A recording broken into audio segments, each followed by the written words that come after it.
Hello, my name is Paul Tilstone from Festive Road, and today I am in conversation with Emma Jones from Willis Towers Watson to talk about the era of purposeful travel. Emma, welcome. Hi Paul, how are you? Very good, thank you, very good. And really pleased to be speaking to you because, of course, people won't know that you were one of the 11 people who actually joined us in November to essentially devise this whole framework. So thank you very much for your input to that process. That seems a very long time ago now, doesn't it? It does. So I guess let's start with, since that event in November, how has your own personal thoughts and all the company's thoughts on what the future size and shape of travel might look like within Willis Towers Watson, and how much of that has been driven by changes to your workplace environment? Kind of give us some context as to what's going on. Yeah, so I think when we met up in November, which was, I think, the last time anybody met really face to face, you know, it was a great opportunity to start really thinking strategically around travel and meetings management and how we wanted to engage our stakeholders more effectively to elevate the position of travel. And I think we've been very lucky because within my team, we've always talked about socialization with stakeholders, a massive part of what we do. And I've talked about that before. So we'd already built a really strong framework and foundation with our stakeholders and senior leaders within the business. So we wanted to build upon that. So we already had listening ears, if you like, to what we wanted to talk about. I think what we tried to do was build upon the work that was already happening within the business around reimagining the workplace. So the business, very senior leaders within our business were looking at opportunities to really evolve their thinking and take learnings from the pandemic around the workplace. So not necessarily thinking of it as a place to go and work anymore. So, you know, historically, I go into London 3 days a week. I'd sit at my desk, take some calls, see the team. But it was more around, why do you need to go into the office? Is this for networking and collaboration? What is the reason for going in, and thinking differently about that? So we have tried to mirror some of the work that is happening there and really see this as an extension. It totally, you know, I think for any travel buyer, if you can engage with your real estate or facilities team, that is actually the best thing to do, because if they're thinking about this already, the workplace is just an extension. And, you know, it's funny how the dots start joining up. So if you look at all the companies, including us, that have recently come out with net zero targets for GHG emissions, within that, it talks about scope 3 emissions and talks about business travel, but it also talks about commuting. I mean, that's a head scratcher around how we're going to be looking at that. However, it just shows you the alignment that there is between travel and workplace, and actually aligning those teams, which is exactly what we did. So we built upon that using exactly the same working team that the Reimagining the Workplace team were using to try and build upon some of the framework and discussions that we had back in November. The piece about commuting, it's always perplexed me really, because we sort of, not only do we have these sort of silos within the business travel space, but there are different types of travel that just don't fit within our thinking. Commuting has always been one of them.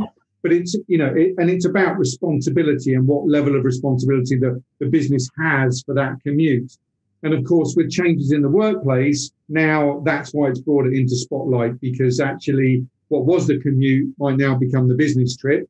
And or there are going to be different uses of buildings, as you've already talked about. I love the fact that you know, the timing of that event in November when we brought you together, it sounds like it was just like you were already thinking in that way, that you need to rethink travel in order to fit with that senior leadership thinking. Where are you? We've got 4 steps in the purposeful travel model. Where are you along those steps? What stage are you at in the process? I mean, I would say we're probably between 3 and 4. So I was around 3.5, say. So, you know, we have built the working group, as I said. We have gone through and evolved the process in the same way back in November. What we talked about then has now evolved, your thinking and the thinking of peers. And ours has evolved as well in terms of really trying to categorize what those face-to-face interactions look like. So they don't exactly match the purposeful framework. But for us, we have 4. So we have external engagement. So within that, it sounds quite broad, but you have things like site visits, discovery sessions if it's a new client, formal presentations, client entertainment would be in there, for example, and maybe industry meetings. Then we would have collaboration. So that would be potentially people rehearsing for an in-person RFP, for example, any regulatory meetings. We then have learning and development. So that is very focused, obviously, on our people and looking at formal training, whether that's externally or externally led. And then we look at culture and community. So that is really around networking events and social events. And we've taken those headings and then subheadings to make sure they resonate with the business. So they wouldn't necessarily be words that I would utilize, but they're words with our business that they understand and is part of their day-to-day. So we wanted to make sure it resonates back with our colleagues to say, okay, I understand these are the areas that we should be focusing on when we're considering traveling in the future. And I think, one of the learnings for us was almost trying to overcomplicate it by having a list of things that when you can travel and a list of things of when you can't travel. And actually we spoke to a couple of our senior leaders within our C-suite, and actually we don't need both. That's overcomplicating it. What we need to be able to share with colleagues is for them to think very carefully about the purpose of their trip and give them a level of insight into these subheadings around these are what we would consider why you should be traveling. And I think that's where we've got to today with some C-suite involvement in terms of sharing some of that. We now want to hone that thinking a little bit more, and then we'll do a broader presentation back to the board, back to the C-suite. I think that's a really valuable insight, because actually when we devised the model, we had this kind of Zoom to in-room. And we said, you might have types of travel where actually it's much better defaulted to Zoom. What you're saying is there's like a purposeful threshold. Everything over the threshold is what you need to worry about, because that's where travel's involved. Everything under the threshold, you don't even pay attention to. It'll take care of itself using technology within the business.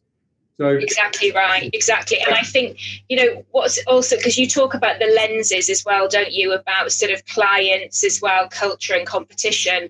And we had a really interesting, because of course we had an interesting conversation, because my nervousness is that we're trying to strategically drive a travel function that historically has been turned on and off as a discretionary spend area.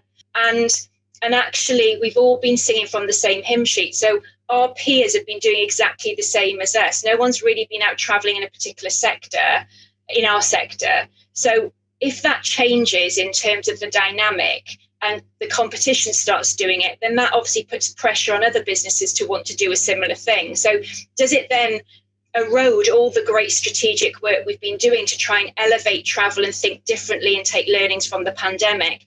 But actually, I think there are 2 things that counter that positively. One is around colleague well-being and the importance now within businesses around their priority, their number 1 priority being colleague well-being and duty of care.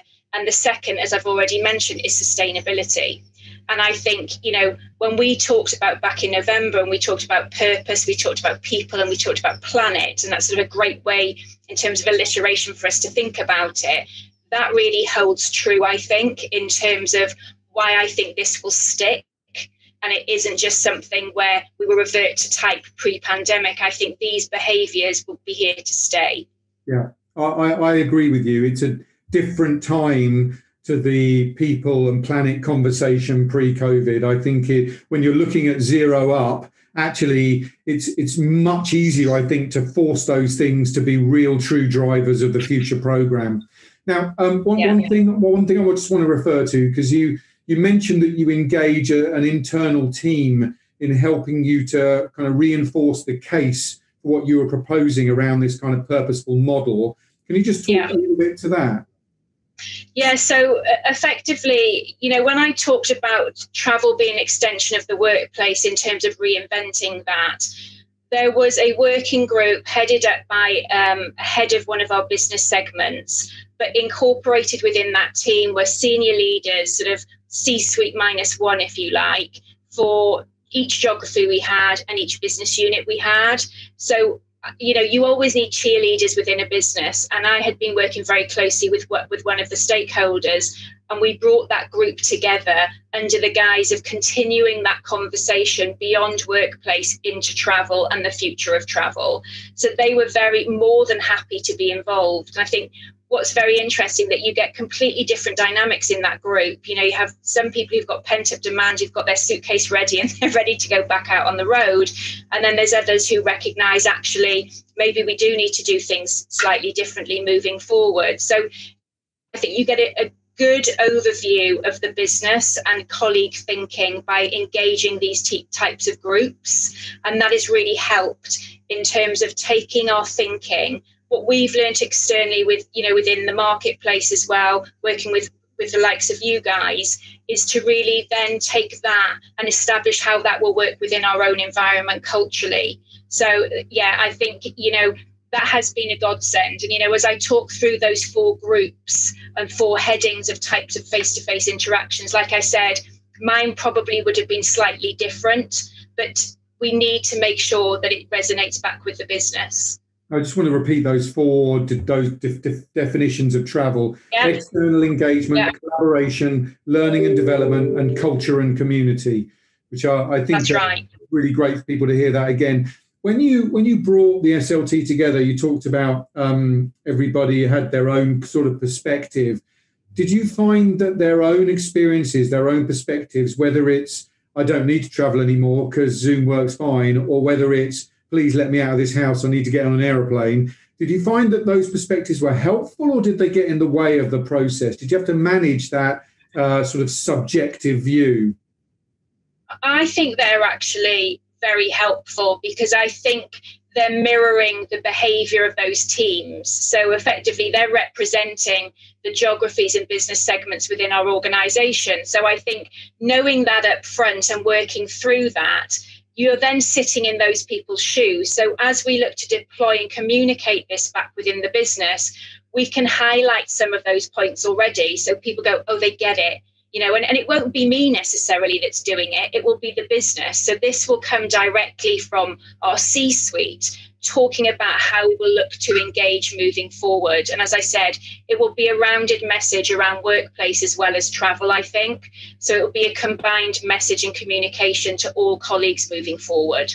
Okay, so that's the next step by the sounds of things. It plays into a wider strategy and communication. Yeah. Great. Tell me, we defined these 3 types of travel. You've got these 4 types of travel. Do you see any particular types of travel expanding over the next couple of years, or any retracting over the next couple of years? Oh, that it's so interesting, isn't it? I think this is a difficult one. I think it's quite controversial, because you do hear people talking about, well, domestic will come back first. There'll be a reluctance for international travel. There'll be less day trips, for example. Internal travel will reduce. But I think if you go through a stepped process like the one we're talking about around purposeful and justifiable travel, then actually some of those may well be an output. Yes, there may well be less international travel. There may well be less internal travel. But actually, it's around the value of that face-to-face interaction, the purpose of that trip, and understanding that, which will allow and determine what types of travel are happening. Can you hear the dog? That was the doorbell. Yeah. So I think it's totally around demonstrating the value. And I think, that in itself is difficult. When you're looking at ROIs, that is a challenge, and the businesses will look at it in different ways. But, I think we've used like freedom within a framework, we're calling it, where effectively we're asking colleagues, when they're thinking of traveling, recognizing those 4 different categories, to ask themselves questions around purpose, people, and planet. And when we do that, we're asking them to think about, will this improve the client experience, for example? Are you going to be maximizing your time in that location? So have you organized to meet as many people as you possibly can? That's internal or external. Do you have a specific speaking role within that. So if you're only speaking for 5 minutes in a 60-minute meeting, do you need to be there face to face? Could that be a hybrid meeting where you're dialing in or on video like we are now, and there may be somebody else in the room? When we think about the people side, this is about their comfort level and the number of attendees as well. And then, Planet, we've talked about sustainability. So we are definitely seeing domestically in the US a little bit of modal shift for sure. So people have been certainly, where we're doing essential travel only, more people utilising cars and travelling themselves. So there may be some modal shift. We may be looking at more sustainable ways to travel. And it's for them to consider those things, the purpose, people and planet, as they're thinking about their trips. So for me, it's not necessarily about which ones are going to reduce. I think it could be anything across that spectrum. It will just depend on the value of that face-to-face interaction. It's almost like, rather than looking at which ones will increase and reduce, you're starting from a zero base, and now it's resetting the travel program from that point onwards. Yeah, really exactly. Smart. When you talk about those questions that you're asking people to think about, are these sort of philosophical questions? Are you asking them to go through a process where they actually answer those questions and that will determine the trip or not? Or it's all philosophical? Well, we are going to, I think what we'll end up doing, we're still in discussion, is we have it as like a checklist at the moment. And I think there will be, we may well publish that in some guise to say, consider these options when you're thinking about your trip. Clearly, their trip will need to be approved anyway, but we want to give people that level of freedom to think about those areas and think about whether that trip is necessary or not. And if it is, absolutely, they should be doing it. If there's an alternative way where we've invested heavily in technology to be able to support that level of network and collaboration, then utilize a virtual form. Okay, so it's like a conscious decision-making process, really. You're just bringing that exactly. To the fore. What do you think are the sort of wider implications for either your travel program, your role within the organisation, and your wider team, or even the role that your suppliers are going to play? I guess any considerations of the downstream effect of what you're going through at the minute? Yeah, I think for most organisations, they're having a very people-focused approach to this for sure. So I think the priority will continue to be well-being and continue to be sustainability. And albeit they were on the agenda pre-pandemic, they're not to the levels that they are now. So I think there's huge amounts of opportunity to engage with either existing suppliers or new suppliers. We want to be able to look at the traveller journey and determine where there will be pain points or friction within that traveller journey, recognising that is probably going to be slightly more complex moving forward, particularly internationally. So we're trying to determine at all those points, pre, during and post-trip, are there ways we can improve that? We're trying to take learnings now, for example, for those that are actually travelling at the moment. So we have a small pocket of people travelling. We have some countries that are travelling very frequently, like China. Australia is starting to come back. So if there's any feedback we take from them, we try and apply that learning into our thinking for longer term. So for us, there are elements like mobile functionality. So pre-trip, during and post, how do we message with travellers to make sure they feel comfortable and have all the information they need? So that has to be in a mobile way. How do we look at their journey at the airport? They're looking at ways that people can take some downtime whilst they're waiting for a trip. If they're connecting, is there somewhere they could go and do some yoga or some meditation or just a quiet area? So we're looking at different pieces within that journey and how we can apply it. And I think travel, we always knew travel expanded beyond what we thought around air, hotel and ground, albeit that's incredibly important. And those suppliers will play an even more important role moving forward in a post-pandemic world, I think.